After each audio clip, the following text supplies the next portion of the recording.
Now, I was interested in the piece you wrote on the weekend about some of this activism from businesses again, especially insurance companies and financiers, trying to basically shut down their services to small businesses who are involved in the coal industry. It's this woke activism, this climate change activism through companies. How can you defend companies? How can you stop this sort of commercial, I don't know, how can we describe it? Almost commercial blackmail against companies.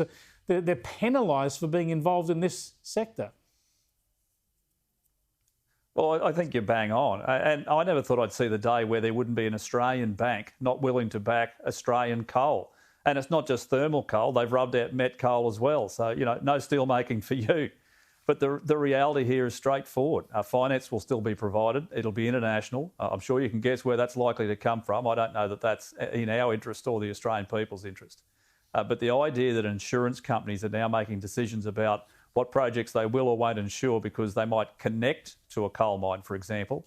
And this railway line for Adani is a prime example. It's a railway track. It doesn't stop being a railway track simply because you put coal in the carriage. The risk of the construction is exactly the same as it would be if you were carrying cattle or wheat or some other product, even people, Chris.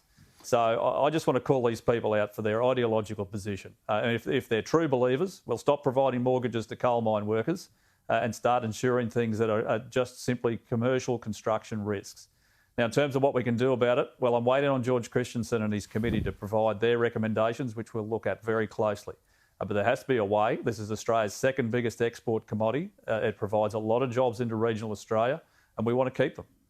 Well, it's a form of discrimination. It's commercial discrimination. If you're doing it to a person, if you're rejecting a person on the basis they're involved in a certain industry, it'll be against the law, presumably. So you need to look at, I hate putting the hand of government in anywhere, but there needs to be some sort of anti-discrimination provisions in our commercial law.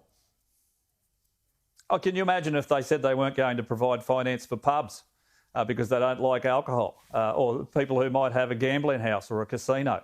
Don't give them any ideas. People would be outraged. They would be indeed. They'd be outraged, and rightly so. And now these are legitimate legal businesses in Australia going about a business that they have done for decades, in fact. It's the backbone of our economy. And there's a lot of hardworking people out there that give their heart and soul every single day for Australia and making sure that we keep ticking over. And Chris, this is how we pay for the essential services people rely on. How do they think we pay for hospitals and roads and education and schools? It comes from royalties from the resources sector and taxes. A lot of those taxes are paid by resource workers. Thanks for joining us, Keith. I appreciate it. Great to be with you.